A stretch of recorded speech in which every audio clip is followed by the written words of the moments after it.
So tonight we're here to welcome Tom Neumeyer, who is a local writer and photographer. He's going to talk about Cape Girardeau as it was and as it is. It is what it is, as they say. Good to see you guys. Old friends and old friends and friends who are old and in between. One last call for questions before I say too much. Okay. Listen, how do you want to do the lighting? I can go ahead and turn it down. Okay. Intimate lighting. I have one question. Yes. Is it going to be a voice projection, or will it be? It's as far as my voice goes, Oh, which is going to be about. If you got, I don't talk loud, so if you can't hear, ask me to speak up or get away from the back of the bus. Ernie, I know you can speak louder. I don't hear too well either. What'd you say? Okay, so yeah, seriously, come closer. My allergies has really got to me. Tell me about it. I will be blowing my nose halfway through the program. So come up a little closer, if you want to, guys. Just don't sit in front of the camera. I want to sit in front of you. You want to sit on the right side there? It's fine. Join me here. I won't bite. Oh, I Too hard. I need, you just wait till I get my... Political guys are over there. Okay. History's over here. Until then, we'll just be friends. How's that? Okay. If you don't mind saying your name, sir. Doug Lincoln. You guys know each other? How long? How long have we known each other? Married. 35 years. Something like that. Not bad. Oh, wow. Yeah. I got 35 total, but it's different. Okay, guys. Cape Girardeau now. The book itself came out about 4 years ago. I was blessed to work with Dr. Frank Nichol at the university. If it hadn't been for him, it wouldn't have been done. And we're talking about another project. Don't ask. It's a matter of history and hysteria to do a project like this. So. And I did 5 checkouts and had the coffee grinding machine. I can still remember as a kid, that was the one thing, the aroma of that fresh ground coffee, which I don't know any store that you can do fresh ground coffee. Anyways, that was, we don't know what flood this was, but you can see Spanish Street going down through here, maybe 19. This is a 39 Ford here. Didn't they have one in 43, if I recollect? 44 was the big flood. Okay, yeah, because I remember seeing it On the wall, yeah. It's 44, is it? Okay. Oh. Yeah, it might be. Is it cool enough in here, or should we need to crank it up a notch? I'm always hot. Okay. Isn't that big enough flood if water got up that far though? I mean, as far as what would be down on, Let's see, Main the Street? calculation we did, the 1993 flood, the 500-year flood, followed by the other 500-year flood 2 years later, we figured that area would have been under about 6 feet of water. And that looks like about 3 feet down there, so can't do the math. But. My mom had gone shopping in the middle 40s for one of the relatives, the girl in Boy Scout uniform, some of her little relatives, and went to Buck Rags to get those, everything, and moved to the 2nd floor. Yes. Are they moving out there? Nope. Okay. Just supplies, because normally it didn't get quite that high up the A&P, but I'll have some more flood pictures later. This is where we have now, Brick Street Gallery, which is a very nice place if you're interested in antiques. So, okay. Anybody recognize this? Yeah. The old original State Normal School building, 1870s vintage. Mark Twain even commented on how ugly it was. I think the word was weird, and used the word cruets to describe those. But it's the Victorian period, and the ornamentation. Some people say, luckily it burned down. I'm kidding. I will be teasing, guys. So I'm the Historic Preservation, was on the Historic Preservation Board, but sometimes things. Anyway, this is Normal Avenue, before it was Normal Avenue. And it was replaced in the early 1900s by Academic Hall, which was totally gutted and renovated and just reopened up a few months ago. I guess back, a few months ago. If you haven't been in it, it's kind of fascinating. And they opened up the dome. You can't get quite up in it, but they've opened it up so you can see it now. Oh, you can go, so we could go to, like tomorrow and go and see it? Yes. Oh. Yeah. Summer hours of university is 8 to 4. Okay.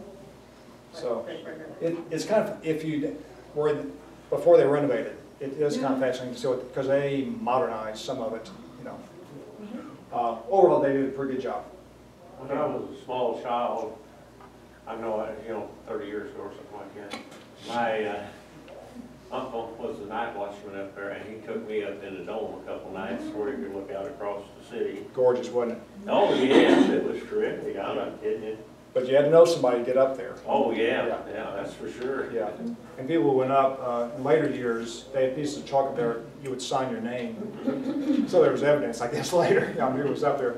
I had permission to go up, I did some photography up there. The dome was built of wood. You know, like Jefferson City, our capital was built, of course, steel. But, this building replaced the building that burned down. I'm kind of surprised that they would have used, wooden structure. The rest of the building, of course, is steel and everything. A lot of stories up there. I graduated from up there 1972, before some guys were born. One more time, and there's a reason for this quote. Broadway. Anybody? I couldn't read it. Yeah, go back. Well, I'm sorry. Photography takes instant time, altering life by holding it still. And that's what this project is about, because these old photos, and then to compare what we have now. In fact, I'm going to pop up one. I shot some more pictures today to update this, and to show the original slides were shot pictures. It's not slides. Were shot about 4 or 5 years ago, and some of the stuff has changed so much. I went ahead and shot some new ones, and then compare the new to the old. So let's go back just a second. This was taken in if I remember my notes correctly, 1941. Right at sunset. I think Cronenberg took this. Actually, I didn't get to use any shots of Missouri. There was a little thing going on back then. So, wonderful story, but I can't sing it. We get along very well. If you need anything from Missouri, and Sharon Sanders, wonderful person. She comes from the Sire family. You probably maybe related. So, but that shot, the sun coming down through here, the shadow of the sign of the Broadway Theater being right over here. Of course, this building over here is gone now. Used to be Shakey's Pizza Parlor. Went back when we were in school. Had a good Schlitzbeer by the pitcher. And then this is the way it looked about 5 years ago before the renovation work. And then since the renovation on Broadway, which was done last summer, it went into landscaping, and other factors. And see how the electrical cables are gone, most of them. Boy, it was Most of them, yeah. In the 40s. To that first shot, Oh, they had no sense of aesthetics. yeah. And it got better. Yeah. And it was the one nice thing about the project, they moved the electrical lines back, most of them further away, and then put in. Now, some people don't like the lack of lighting at night because it is dim. I mean, dim, but we're working with LEDs, so it's like bring your flashlights along. Okay, in Capitol Park, back when swings were swings, and we survived these, and which is why they now have little swings and little tiny slide boards. If you haven't noticed that before, my younger daughter, Corel, broke her collarbone falling off one of the slides at, which park? Kiwanis Park. Oh. Yeah, when the old fashioned line took a tumble. We didn't sue the city. Yeah. But these days, having been on city council, you don't take chances. You don't want to be sued because it costs too much to now mess with it, so everything is fine. So, right? Yeah. Okay. What's this place? Library. Yeah. These guys are this one's in the city, not even from the United States. You get the prize. It's the old Carnegie Library, which legend has it, and I think, from what I found out, was supposed to have been the last Carnegie Library built in the United States. It was built in 1922. And supposedly we have the honor of having the last one that was built. Now, it's arguable, but the evidence we found, Dr. Nickel found, is supporting what the, of course, what history is rumors that's been written down. So I'm qualifying this, but the local ladies raised about $5,000. There was a $25,000 grant from the Carnegie Foundation, to build this. And then they actually had extra money left for the books and everything, and then they had to have an endowed trust, to support the building. So our local ladies from back in the 1920s did it right. They get credit. Of course, in the proviso of the Carnegie Foundation, that the building will always be used as a library. Yeah, well, county uses it now. Technically, there's a law library down in the basement. So technically, I guess I just thought that fits the proviso. But it's for county offices now. That's where you pay your bills to the county. So that's where they keep the books. Yes. So, yeah. So, technically, well, that's where everybody goes on December 29th, 30th, and 31st to pay the property taxes. Right. Okay. So, looks a little bit. I did this on purpose. My dad actually took this picture in 1939. So I tied in with snow again. They put this little annex on. You can kind of see the original part of the building in back here. This front annex was added in the 60s to expand it a little bit. I can still tell you no building where every section of the book was. I was always there when I was a kid. For one thing, it was air conditioned. Yeah. That's true. And then the library moved out here 25 years ago to this location. And then the renovation out here was completed 5 years ago. years ago. You're kidding. That's what they tell me. So was the library there until 25 years ago? Until 25 years ago, yeah. It was here. Because when did I live here? 17 years ago. How funny. Yeah. Memory has, yeah. I will not be talking a lot about dates. For one thing, I can't remember them. And that thing, I tend to forget them too. So, cement company. Started off as the Himmelberger and Harrison families getting together. I'm going to flip forward a little bit. Look how the level of the quarry as such. Here's Sprigg Street Road through here. This building's still here. The rest of it's pretty well gone. But flip forward, Sprigg Street Road, and that building is, when it's still here, is that right up there. Oh, yeah. So it's gone a little bit deeper, and this was actually shot a few years ago. They've kind of pulled back on this overlay soil. It's much deeper and much wider now. So it became Marquette Cement Company back in the 20s, and stayed with Marquette for years and years and years and years. Then Lone Star took it over, and then, I'm not sure if I'm pronouncing it right, Buzzi Unicem took over about 10 years ago. It's an Italian company, one of the largest cement companies in the world. It's an international conglomerate, not related to the Swiss company, Holcim, that opened up that quarry and cement company up in St. John in Jefferson County. So it's all gone to international conglomerates now, which, that's the way it is. And Centenary Methodist Church, fascinating history. Anybody go to by chance, anybody go to Centenary? Correct me if I'm wrong, but don't correct me. Okay. History of this church is that there was a tornado came through in November 1849. We don't have a lot of tornadoes in November. Usually we arrange them more in springtime. Wiped out every Catholic facility on the St. Vincent's Church, St. Vincent's Seminary, and St. Vincent's Ladies Academy. And it also wiped out the First Centenary Methodist Church by the tornado. They built another one up on Sprigg Street and Themis. Wiped out by a heavy snowstorm, collapsed the church. They built another one up where this church is now at Bellevue and Ellis. Fire burned that one down. So the present building is the fourth effort. So that says something about faith or something. When they dedicate this one, they talk literally about the phoenix rising from the ashes. This one is stone. So hopefully, that's what we have now. Beautiful church, and it's added on and added on and added on. Very nice looking church, very classy. And it's one of the nice churches. It's one of the churches that have stayed downtown rather than going out to the west side. Appreciate the Civil War fountain.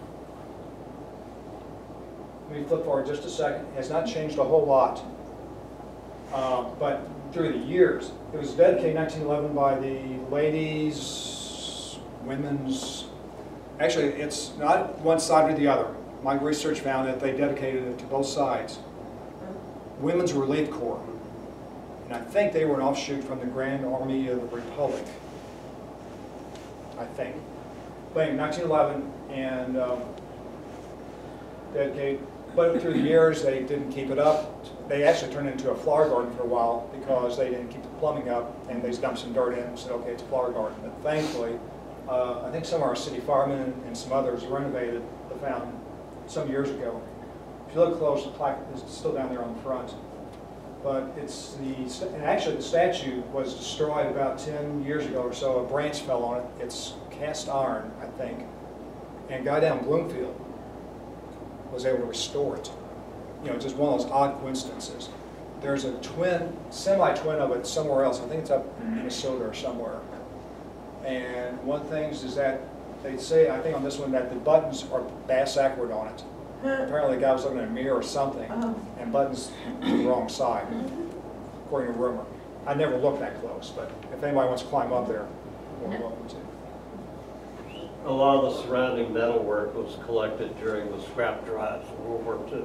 Really? So, good point. If you didn't hear it, some of the surrounding metal, and they were scrounging everything and anything they could.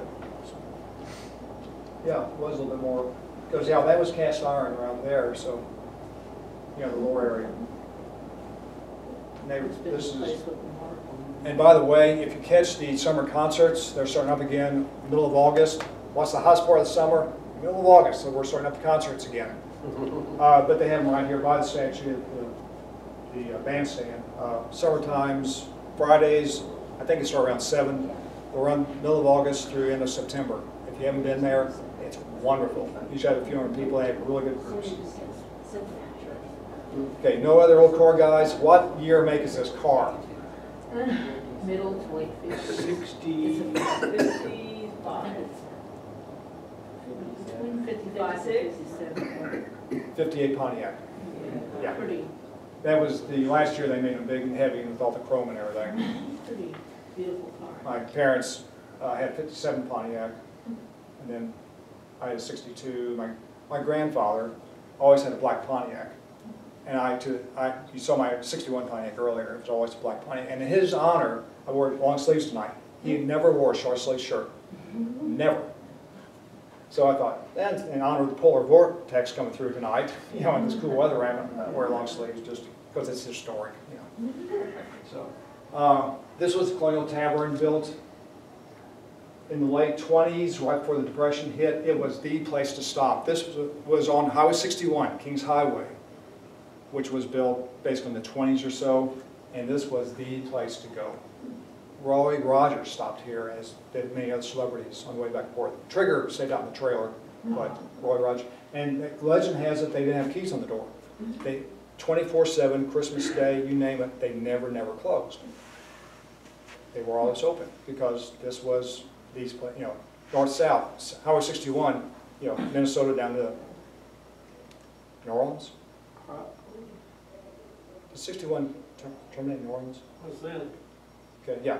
So, the old river road, which in this area replaced the old Spanish El Camino Real, which connected St. Louis, St. John, Cape, and Neumeyer. So, right now they changed a little bit. This is Glunbaugh Firm and Regions Bank, which was built about 10 years ago.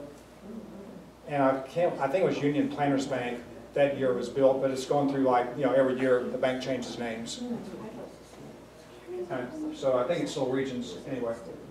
4-story. The Glunbaugh Firm has the top 2, or I think 3 floors of this building.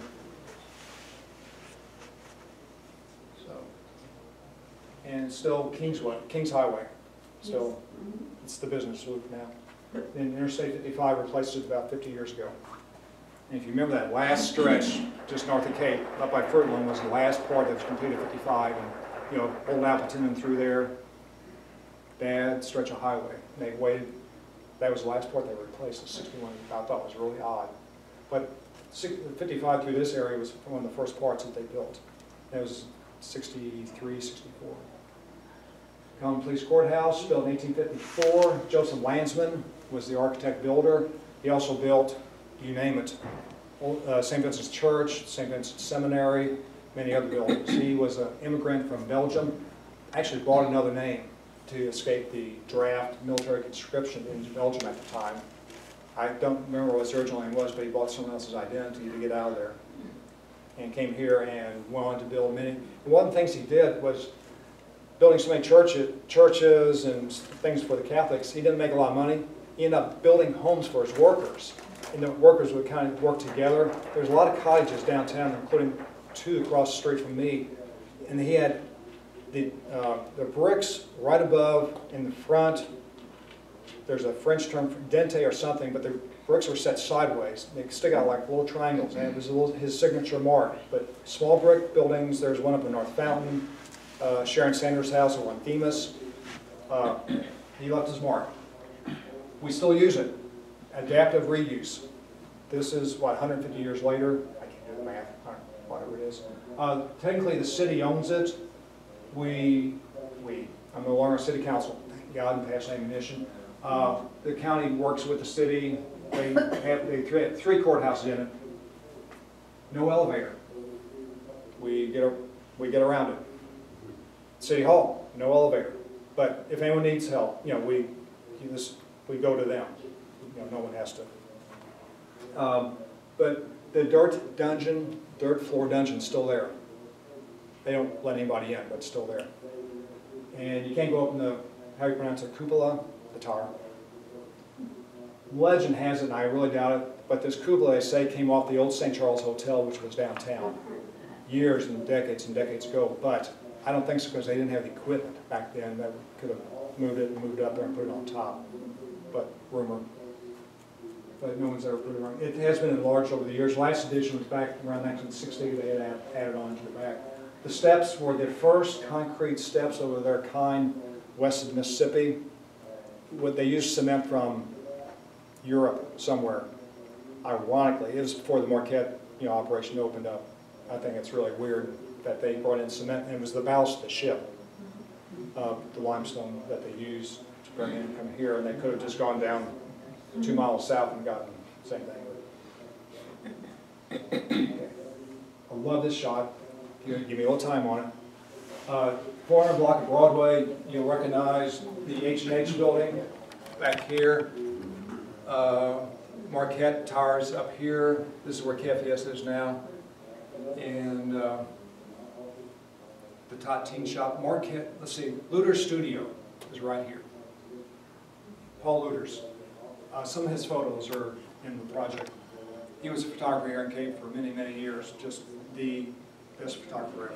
I had the privilege of knowing him. His father was one, came down from Altenburg, Illinois. I'm sorry, Altenburg, Missouri.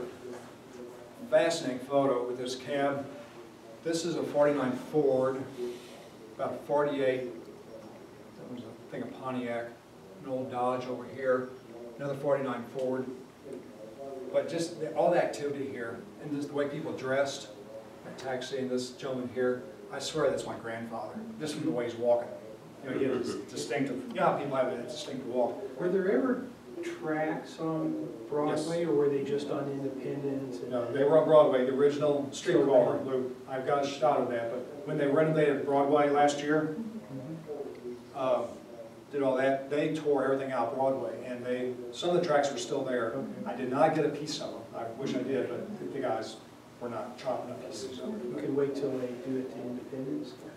Did they tear? I thought they paved those over. They paved, yeah, it depends where you were, but they paved over some of them, tore some of the others out. But the original streetcar loop was Broadway to Maine to Good Hope to Sprague.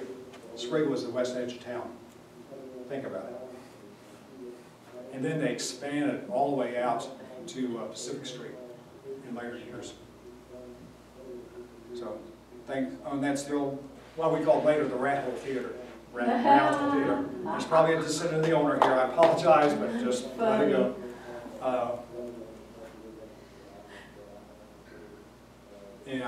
Many shows there. But remember back then, Saturday afternoon matinees, back before air conditioning in our homes. My parents had air conditioning after we all moved out, right? I was up in the west bedroom, upstairs, sweat. Okay. Here's the way it looked a few years ago. Not too many changes, actually very few changes. And if you look close, this New Orleans style balcony here,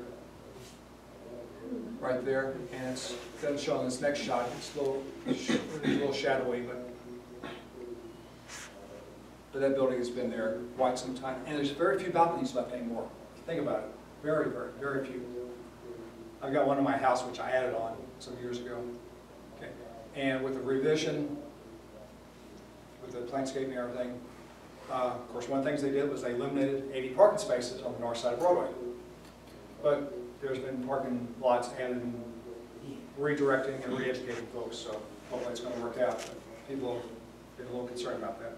So most of I'm trying to think.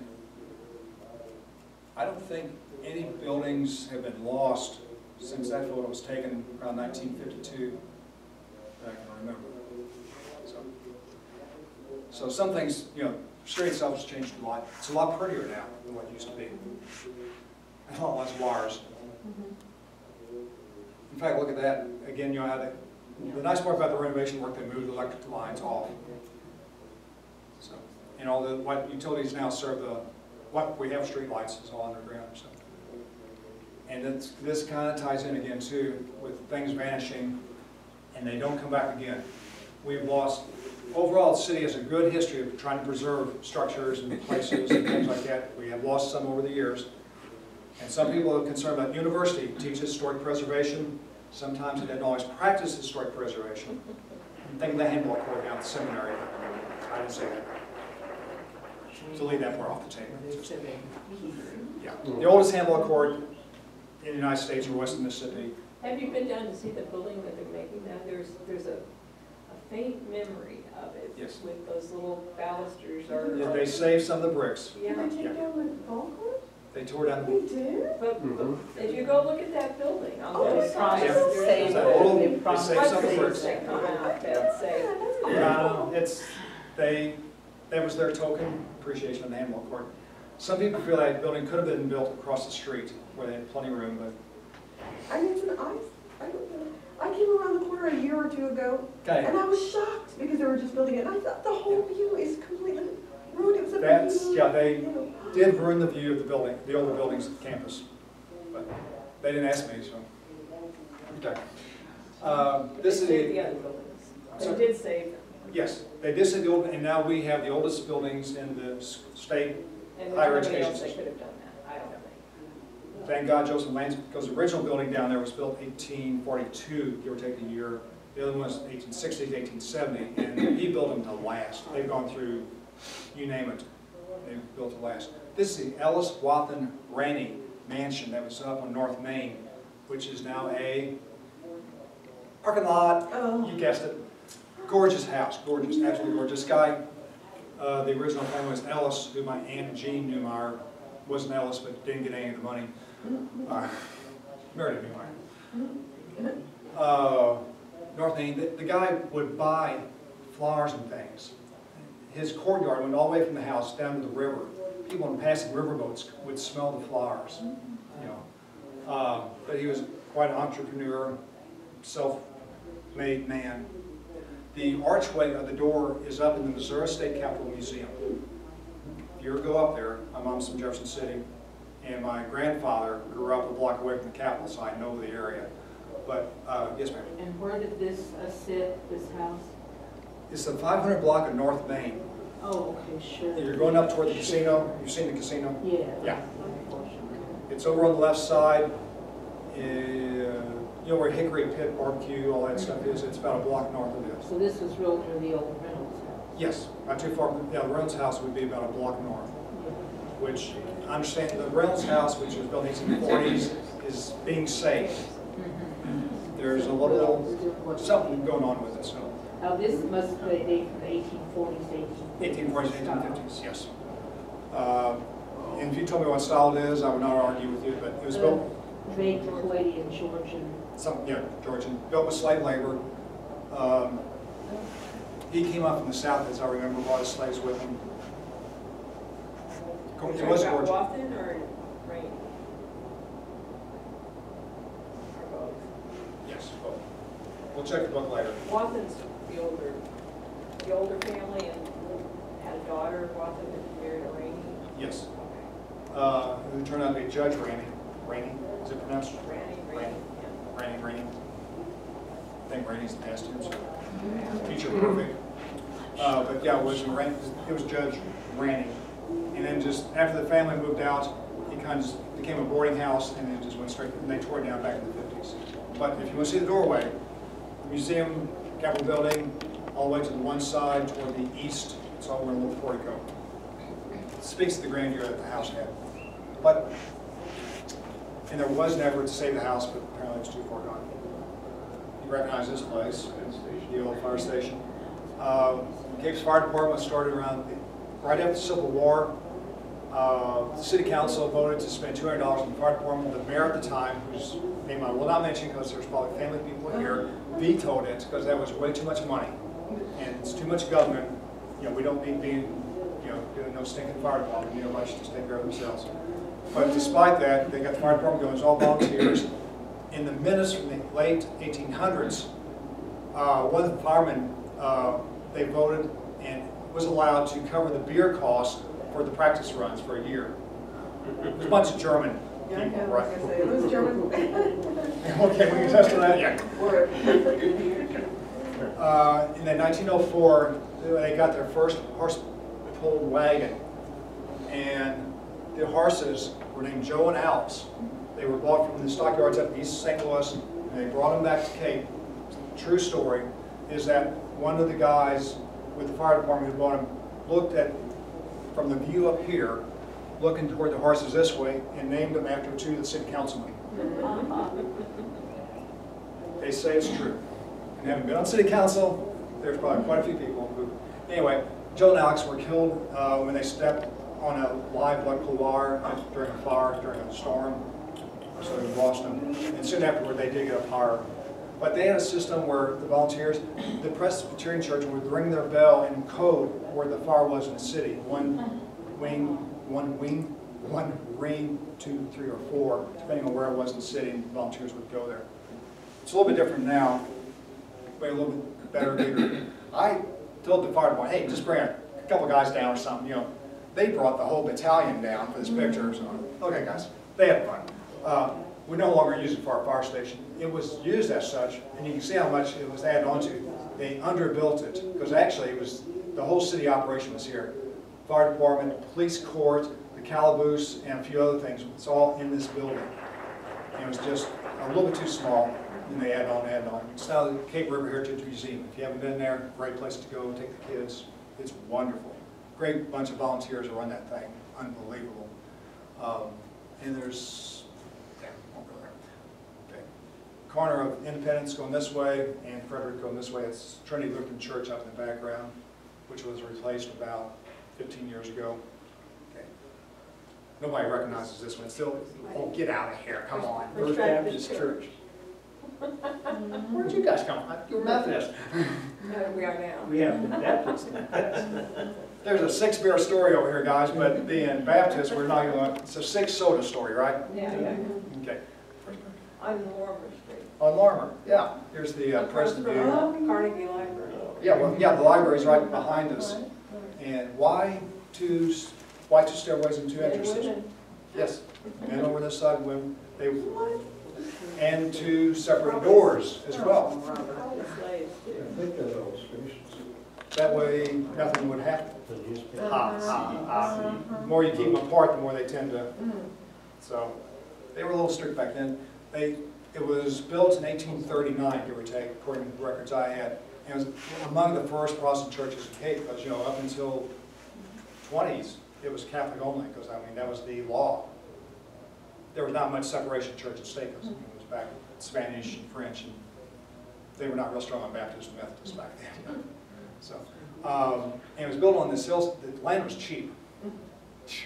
The church was literally up there at the top of the steps. And what happened in the first church is that because the guy sold them the land, I can't believe, it wasn't swampland for sure, but they built the church on some stone, but the center supports were some old tree stumps. And during one service, one of the tree stumps gave away, rotting. Oh. And according to what I heard the story was, they thought it was the second coming. Everybody scrambled, because the church literally fell in. They ran out the door, stampeded. I guess the men out one door and the women out the other door. But, and the preacher may have taken advantage of it. You know, the Lord is here, He is taking, you know, you will be saved. Give me 10% of your wages before you do that, but give me, you know. And then the church bell came from a steamboat that had crashed just below Cape. The Juden family, the Colonel Juden, and some of his slaves went down to the steamboat and salvaged this bell off of an old steamboat that had crashed and burned. That bell is still somewhere with the church system. Well, it went to Spanish Street. Spanish Street, is it still there? But that became, when First Baptist moved up to the 900 block of Broadway, the old Spanish Street church became the First General Baptist Church. Yeah. That bell is still out at the General Baptist Church, out on, where is it? The new one on Lexington? Yeah. Lexington, Cape Girardeau. Yeah. That's The bell's still the there. 4th location, I think. Yeah. Made bells better back then. Yeah, they did. Yeah. But they protected it nicely too. Yeah. They built big. There's a plaque on There's a the plaque wall right. now. Can't see it, but yeah, they put up a plaque there to commemorate, which was a great idea. You might also be interested to know Speak loud so everybody can hear. Or stand. that in that church building in 1865, some representatives organized St. James AME Church. Really? They constituted and made the original mission of the St. James Church there. They didn't meet there, but the actual meeting happened there, and then they began to meet in rented buildings until they built St. James in 1870. On North Street. North Street. Yeah, which is still there. It still was in that church not too long ago. They've recently gotten a National Historic Registry. Yeah. Nice congregation. They've always had some great ministers. Yeah. Okay. Let me flip forward a second. Actually, this picture is a little bit dated. It's where the library bar is, not the library, but the library. Oh, honey, I'll be home in a minute. I'm at the library. That's why they. Seriously. Gotcha. Should have copyrighted the name. This building was built, they say, by Joseph Landsman in the 1840s or 50s. A guy named something St. Abbott, who came from, I think, Belgium or more toward France, came in. He had a pork processing business. They lived upstairs, and the pork processing business was downstairs. That's before days of sanitary zoning and things like that. And the family had it up through the 1920s. And the building has not changed too much. In fact, it has not changed at all. The library's moved in down here. There was a barber shop over here. This building over here was added about the former building there was a hotel, the Aquamsey Hotel, which had a very bad reputation toward the end. And this was built in the late 40s. Fascinating upstairs up there. The upstairs was used for other purposes during the riverboat days and train days. There's a couple stories. Okay, river wall. Built, started in 1956 and completed exactly 50 years ago. They just did not celebrate the last leg of the wall being completed. Corps of Engineers, 1.7 miles long total. I think it was like $2 billion. Well worth it. This is the river wall right by the river. I enjoyed the juxtaposition of the new train with the first train coming in the Cape. Lewis Howe coming in. That he made his deadline by 1 minute on December 31st one night because he had got so much money if he made it by that much. They were pulling up track behind the engine, laying in front of the engine to make it. And it was like December 31st at 11:55. He made it right there. Nobody was there because nobody thought he'd make it. The guy was fascinating. There's a book about him. Came out a few years And ago. look how the clouds, look how the steam on the steam painted onto the wall and the clouds. It looks like the clouds are. Yes. Yeah, very nice. The guy, Melvin Thomas, he's an artist from Chicago, designed all these fascinating artists. And this painting, I understand it's from Germany. It's a special process where that paint soaks into the concrete and is not supposed to fade for many, many years. It's the first mural we've had done that was done right. You know, He made one mistake. Okay, the flag from where they had the flag change. Yeah. The American flag is 15 stars, but has to have 15 stripes, and it's only 13. Good one. But I learn every time I give a talk. Okay, the old Fort D. This was designed by John Wesley Powell, who went on to explore the Grand Canyon with one arm. He lost it in battle during the Civil War, I think. Can you imagine exploring the Colorado River, one arm, and not knowing what was around the next bend with these wooden boats? There's a fascinating story about it in one of the books. The WPA rebuilt this, did not really rebuild. This is a recreation of what they think the thing looked like. No one really knows. There was no close drawing of it for it. It was built as a triangle right there on the river. Cape, they say during the Civil War, was the most fortified city up and down the river for miles and miles and miles, because we were right on the edge, between the north and the south. It was the last high point of land to speak of until you hit the Gulf, from on south. There was no more high land, unless you count Commerce, but that was not that big of a town back then. This is the civil defense folks back in the 50s. We had 13 divisions of the civil defense during the Cold War. There's some family members on there, and this is what it looks like now. The old Frisco building, the guy built this, J.W. Gerhardt built my house in 1910. Built this for $50,000 for the Frisco rail line, and it is now a parking lot area. I shot this. The city was putting sewer lines on. Make a difference. Missouri H&H building. My dad and my grandfather worked here, and office was my grandfather had an office back here, and my dad was up there. Dad shot this picture on, again, 1938, 1930. Fascinating photo if you really look in there a little bit with the stuff going on. It has not changed. It's on National Historic Register. If you've not been in there, it's fascinating because some of the building has not changed. Little River Drainage District office used in there years ago. The Oliver Law Firm, before it dissolved, was up there. Some of those offices, it is like originally built. And just walking into the lobby area, marble, brass handrails, and the marble steps going up the second floor, they're worn down. That's why in Europe, and I find that so amazing. And this building is only 100 years old. But It's just, it's fascinating. the people who've gone up and down, you have to wonder. Yeah. And it has an elevator, but I mean, to this day, I still take steps instead of an elevator. I just, And it's always right by the handrail, right? It's Yes, always right you along can see the right handrail. where everybody stepped. And it's always, yeah. You wouldn't think in 100 years it would go down that much. But our Convention Visitors Bureau is located right over here. Gives you a good excuse to go in. Okay, the old Halk Railroad Depot, built in the 20s. This was a combination of rail and, well, depot and freight. Hey, Tom, have a seat. And it is the site of our present federal building. It was torn down back in the 50s or so. It had had a fire, 2 bankers. It was a gorgeous building. He built it like a castle. He had money. Why did they tear it down? Because it is a nice, very nice building. It had been abandoned and there had been fire. They could have rebuilt it because, I mean, it was like solid, I mean, it was solid. But So is that where the station where passengers would? yeah, this one was used for passengers as well, and freight. And then became part of, Frisco used it, but basically the Missouri Pacific line, which my grandfather worked for on the other side, my mom's father worked for Missouri Pacific lines, and they took it over for a while. And they're the ones that had the line went down the middle of Independence Street and then over a little ways. I grew up on Independence. I remember the old steam engine going up the middle of the street.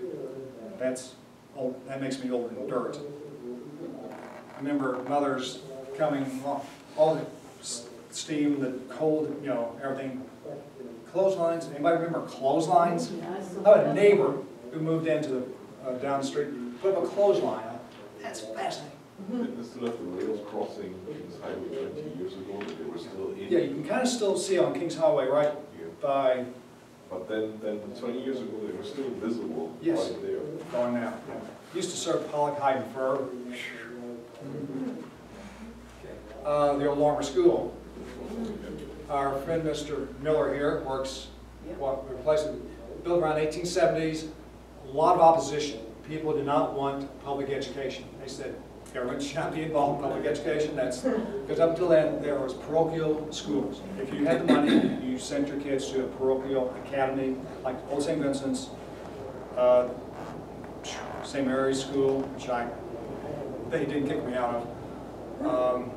Other academies. Finally, 1870s, there was actually armed people here, so that the school could open. Kind of like sounds like Little Rock in the 1950s with opening education for everybody. It was not built very well, in kind of that style, you know, that Victorian style.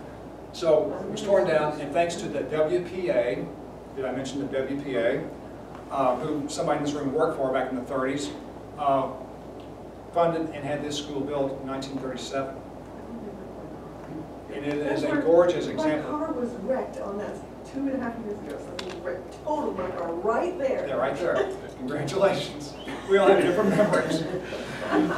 Served as a grade school up until 1977. The city abandoned it as such. The city school system abandoned it as such, and the city was really smart. Got hold of that property. We've been using it for a city hall since then, and unless something changes, it's going to be there for a little while. Have you guys heard any rumors or anything about it? It's just getting crowded. It is crowded. You go upstairs and there's like, you walk down a little narrow pathway. But we're talking, yeah, what to do. So, the old federal building, gorgeous, gorgeous. It was courthouse and post office, gorgeous building. So, guess what? In the 60s? Oh, no. Ta-da! Great improvement. I agree with you. And of course, being 50 years old, they had abandoned it. They almost sold it years, the GAO, GOP, whatever it is. GTO. GTO? GPO. GAO? GPO. Government Accounting Office. GAO. That's why I said the GTO. Kidding. They had an offer like years ago for $300,000. Oh, that's not enough. And a couple weeks ago, down City Council, well, I think for a song and a dance, he was going to put offices in it. I wish him luck. Got a young man, 30 years old, and has all kinds of property. So, be in the movie. And it's going to be in the movie. Yep. Side note, Gone Girl comes out in the middle of October. The trailer's out, and we're all going to go see it to see how badly they screwed up the story and stuff like that. Okay, Old St. Vincent's Church, built by Joseph Landsman. The tornado blew down the old one that was built of logs. This one was completed in 1852. If you haven't been down there, Catholic or not, check out it's the best acoustics in the area. It's a gorgeous church and always under renovation. Guy who took care of it for many years, Tony Gohan, just passed away. But lots and lots of stories. That's the old St. Vincent's grade school next to it, which is of course now a parking lot. The church abandoned St. Vincent's Church, which is not part of the diocese. It's run by the Vincentians. They left in 1977 the new church out by Notre Dame, the old Notre Dame. Anyway, so St. Mary's kind of took this church building under their wing. It's very fascinating the way it's set up. The book came out, and I contributed some photographs a few years ago. And that's the way it looks now. It has not changed at all. There's an illustration of it that has a very, very high steeple. And people think some artist who is very liberal with his interpretation. I talked to the guys, and they said they wanted a high steeple, but just because of some structural issues and money, they couldn't do it because it's pushing it to have this steeple. That's why it looks a little funny, very solid on front. Yeah. It was modeled supposedly after a church in Europe. But this guy Joseph Landsman designed and built the church. You know, it's fascinating. There's a book out about Mr. Landsman. Sharon Sanders, a friend of mine, wrote. I think the library's got a copy. Our brother Joseph has the title of it. Okay, downtown Cape, shot from a riverboat. I zeroed in on the Port Cape building. When did the delicious Coca-Cola sign get on too? Good question. I don't know when that was added, but it is in some old photographs. I'd say, don't quote me, 75 years ago. Good question. That'd be a good question. I don't know if anybody knows. Okay, because maybe, I don't know, was that anything other, did it sell, I guess it sell Coca-Cola, right, the building, or? Yeah, delicious, refreshing Coca-Cola. 3 cents plain. 3 cents. And that's, It's hidden, but 5 cents does not say what they put into the Coca-Cola for the extra 2 cents. And it's a coincidence on that name. Years and years ago, 3 cents or 2 cents plain simply meant soda water with no syrup. Really? Soda water? Yes, just soda water, because a lot of people buy seltzer water, Yeah. basically. Like club soda nowadays, you know. People would have bought that, you know, they didn't have the extra 2 cents for the syrup. I like my soda better. Yeah, this is true. It's a very refreshing, and remember the old ads for Coca-Cola, you know, keeps you going. Well, I bet it kept you going. And now, if anyone's with coke, I understand cocaine was one of the original ingredients. Is that, anyone argue on that? Sorry. Okay. This is Cape Rock. When the railroad came through in 1904, Cape blew just out of bounds between 1900 and 1910. In just 3 years, the population of Cape doubled. Partly because the railroad came through in 1904, and the shoe factories built and some other things. They blew away Cape Rock, and this was just the initial blowing away for the train to come through. It's changed a little bit. You know, it's double tracks now. I don't recommend you doing this, and I was not really there. It's just an illusion that I was on the railroad property taking this picture. It's just an illusion, you know, photoshopped, right? Don't go on the property because they don't want people on property, by the way. Because when the kid in St. Louis, Webster Groves, on the train tracks, the Amtrak, couldn't hear the train behind them because of the plugs. Bam. Yeah, so don't get on the tracks, guys. Yes, yeah, okay. The old round barn down South Spring, the Gibney Hawk, Lewis Hawk's wife, Gibney, she was a hunter from Neumeyer. She owned the farms. Unknown back then, a woman had her own property. Basically, it was not encouraged. Anyways, she had 2 dairy farms. This barn was on, my dad took this picture around '84. It's going, that's the foundation of the barn back there. But back around 1911, there's this big thing about doing round barns. Because it's the most efficient space, enclosure, is a circle. Wasn't it a shaker? I think it was Shaker's first invented, I believe. Yeah, the Shaker's done that. And some of the highway department maintenance properties. Yeah, George Washington, there's one on Mount Vernon property, They George kept it. Washington. Yeah. Very, very, very few of them left. Of course, that was rebuilt. Yes. Built and that's. Yeah, most of them are 100-year coach, just very few barns in general like that. This is the second St. Francis Hospital. The original one was catty corner from St. Mary's. This was built around 1914, and was added on to in later years, and was used until the mid-70s when they moved out to the west end of town and are expanding again. And it was vacant and abandoned for many years, and was quite a challenge with our police department. On the west end of that property, there was also an old house that they made now into a 5-apartment building. Yes. I heard the rumors that there was the director of the hospital living in there. Rumors. Yeah. Rumors. Yeah. And actually, this was the site of Fort B, one of 4 forts during the Civil War, which protected Bloomfield Road. Private house. This is the Sherwood Minton House, built in 1844. There was an academy there. This is it now. It has not changed very much. Fascinating, fascinating house. I could spend a whole night and not going, but talk to me sometime. It's built by Reverend Sherwood. Academy was there. One of those academies for private, and it's said to be the nucleus for Southeastern Missouri State University, which was from 1873. In the early 80s, a friend of mine almost bought that. They would not let him get a loan, even though he had collateral and stuff. He was like 19, they told him he was too young. He was not becoming children, they should have let him. Yeah. You know, There's a story why it has had 25 owners in the past 75 years. yeah. And because the present owner who knows about what the problem is with the house and who still will not live there. It's supposed to be haunted. Oh, haunted is not the word for this place. Like lives in, basically. It's not as a business, it is a live Yeah, in. it is haunted. Believe me. I do a haunted ghost tour for the down historic areas with the university in October, and we've been up there. And I've been in there. It is haunted. Well, I can't get into that. That's a whole nother ballgame, but come back. Well, is there a history of it written down somewhere? That we can look it up ourselves? There will be in about another year, yes. Excellent. In a big collection of other stories. Talk to me. I know, for sure. Interesting. if that project gets done. I'm getting too much information. I'm working on another project. Baiting us. Not intentionally. If anyone has any stories of legends and lore, including hauntings and stuff for the hills of southern Missouri, southern Illinois, and up and down the river, I'm trying to wrap up my project, but I can't talk about that now. This is the old shoe factory, which at one time, according to history, was the largest shoe factory in the world.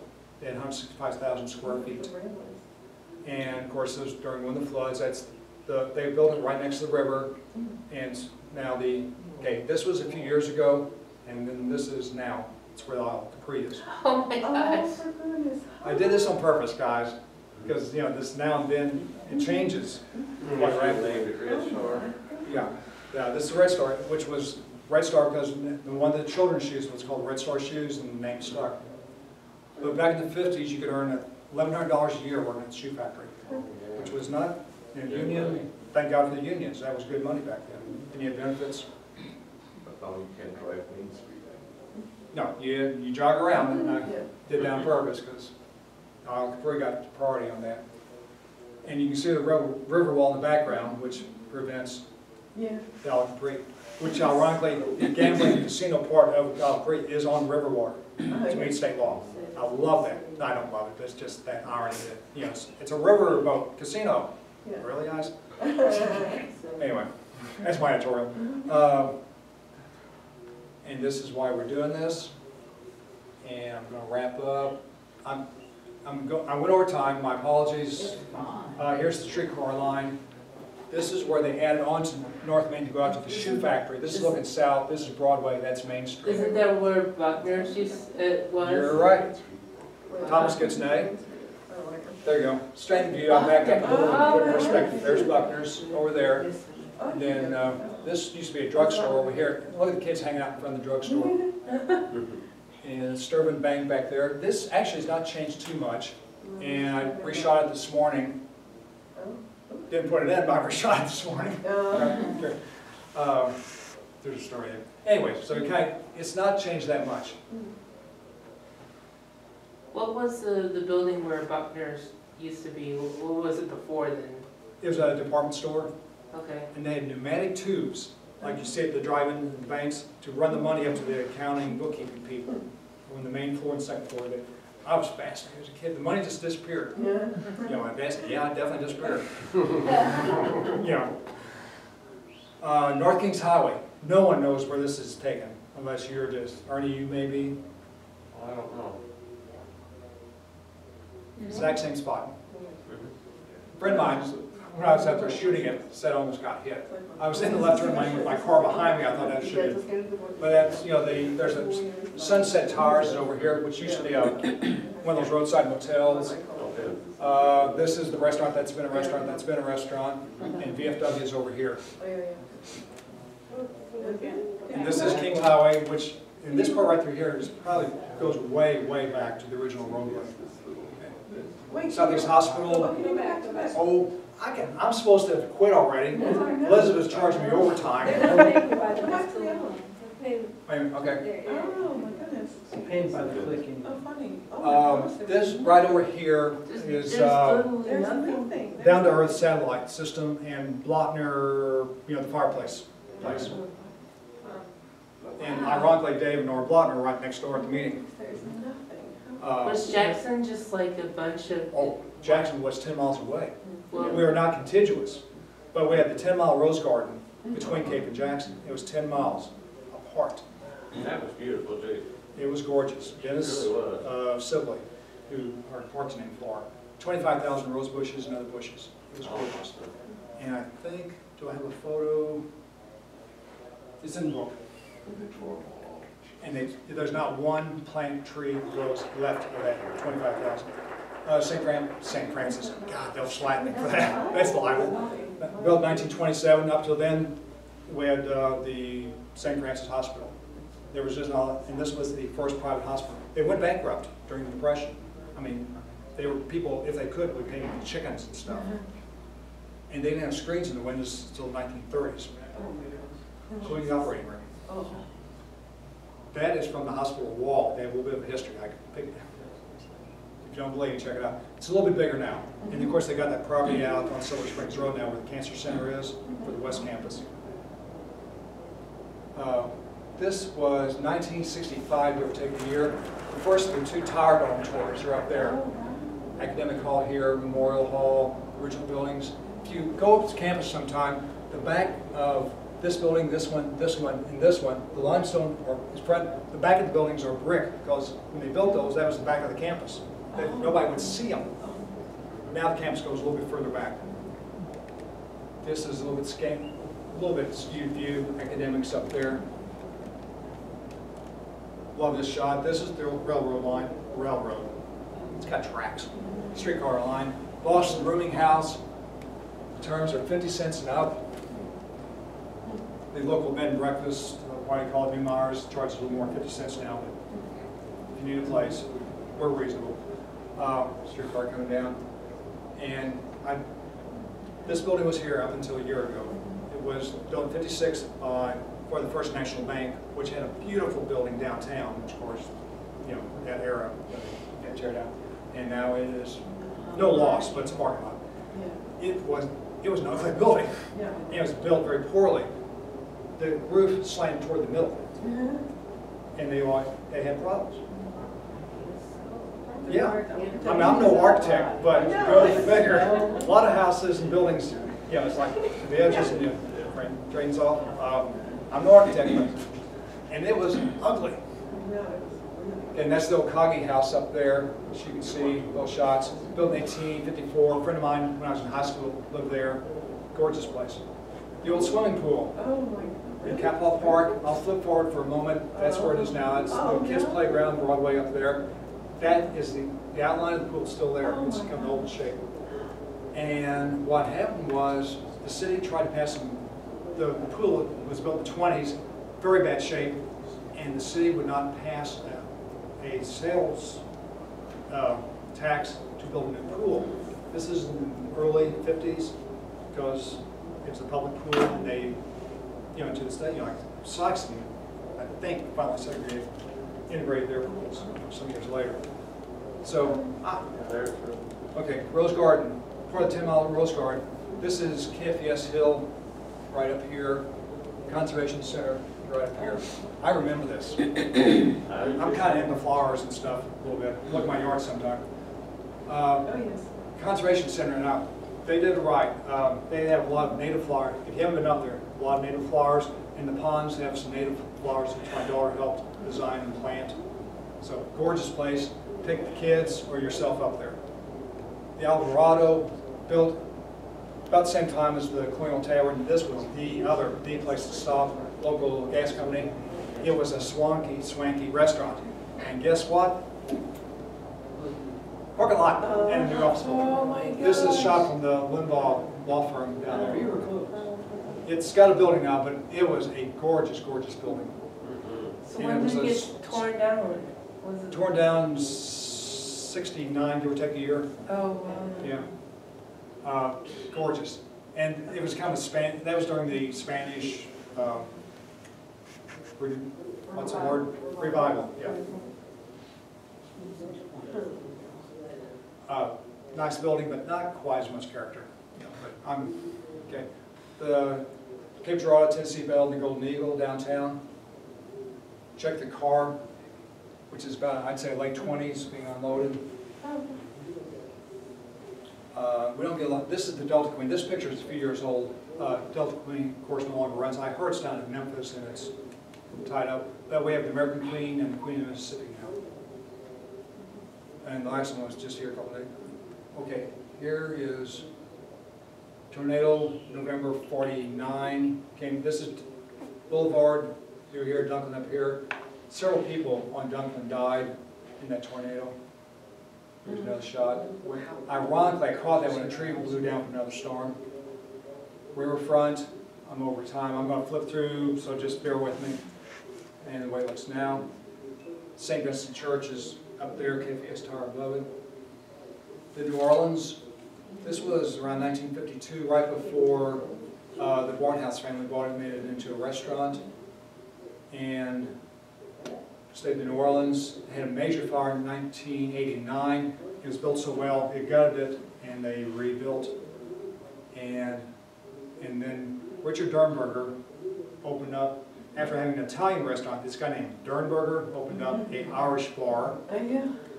Why don't you guys open up a German restaurant? I mean, think about this area. Yeah, we had one on Broadway. There was one. Was that yours? No. No, but it was a wonderful German restaurant. But I'm going to run through this a little bit more. But it kind of gives you, it's gorgeous. That building got an award. The German Turner Verein Society built this in the late 1860s. Oh. You either contributed money, labor, or something. But is it, Turnverein. that's what it said. Say it one more time, please. Turnverein. Yeah, that, I'll sit with her version. But it was a cultural athletic club, and of course being a German group, they had a stage presentation, and they had a back wall that would open, so the folks back in the beer garden could see the presentations as well as the folks inside. You know, when that was built, 1868, give or take a year, right after the Civil War. was there something on that site? Yeah, the original building on site was a hotel boarding, whatever you want to call it, owned by Charles Ellis, the same Ellis family that was that house down there. And that went back to like 1803, give or take. Water Street, present back, that's why I called it Water Street. Yeah. Albert Grocery, he came in from, I forgot where, went out to the gold rush, came back, built a very high successful grocery business. This is where Port Cape is now. Originally had the pitched roof, and with a fire, they saved the building, but they knocked it down to a non-pitched roof as such anymore. When we're tanker trains going through. Warner's Grocery. This lady back here at the meat counter is sitting over there in this chair over here. And if you look real close, the guy down here with his Nikon S2 is over here. Krauss behind the counter there. And in that spot now, this was a few years ago, and this is what there is now. Changed the last couple of years. They built the new dormitories up there. Corner grocery stores. Of course, there are none left anymore. I think they used to deliver food to the boats, you know, the towboats and stuff back when they had the kitchens. I don't know how they, you know. Even I went in that store. I remember going in there. In the 80s. Yeah, it was the mid-80s. Yeah. Right, it was. Yeah, the Warner family had it. They bought it from a family named Neumeyer, not Neumeyer, back in the 30s. And oh, there's stories about when we go there. But they, of course, delivered food to my family home. Mr. Gerhardt would come in the 49 Chevy panel truck. Anyway, 500 block of Broadway. There's so much in here, and I won't go into it. Walter's Furniture Company. The two ladies with parasols over here, parasols. This is what it looked like about 5 years ago. And parking lot over here where that one building used to be. Trinity Bookman's new sign. It's a scary playhouse over here with what used to be Walters. And there's some stories there. But most of the other buildings are about the same. Okay. Two main stories here. Started in Bank Building, the Common Police Courthouse, the old St. Charles Hotel, and the Arcade Saloon is just over here. St. Charles Hotel is story. Mark Twain stayed there, Charles Dickens, you name it. This is what that same area looks like now. The St. Charles was torn down early 1960s.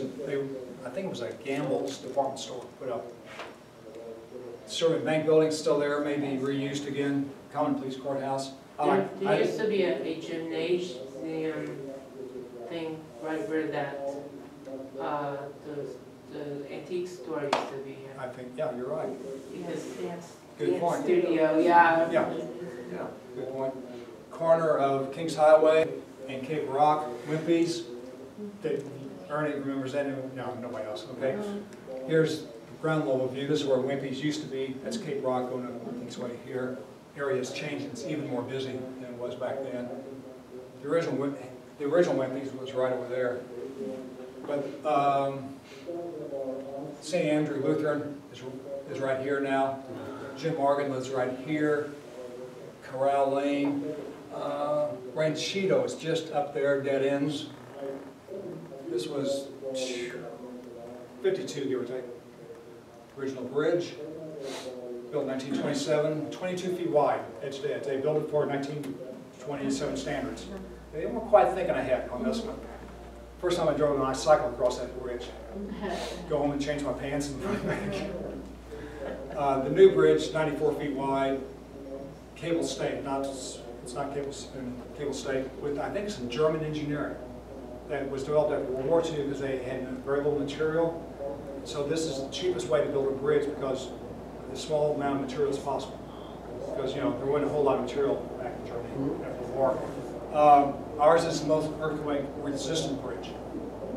Resistant being the key word. When it hits. Okay. And this whole thing is about being the bridge to the past. This is the allegory. Of course, sunset. You got to have. It's like cinematography. You have to have a sunset shot. My apologies if that's too metaphorical. But this is why we did it. Aaron Siskheim, one of the great photographers of all times. And I think that's in the show. My apologies for going over time.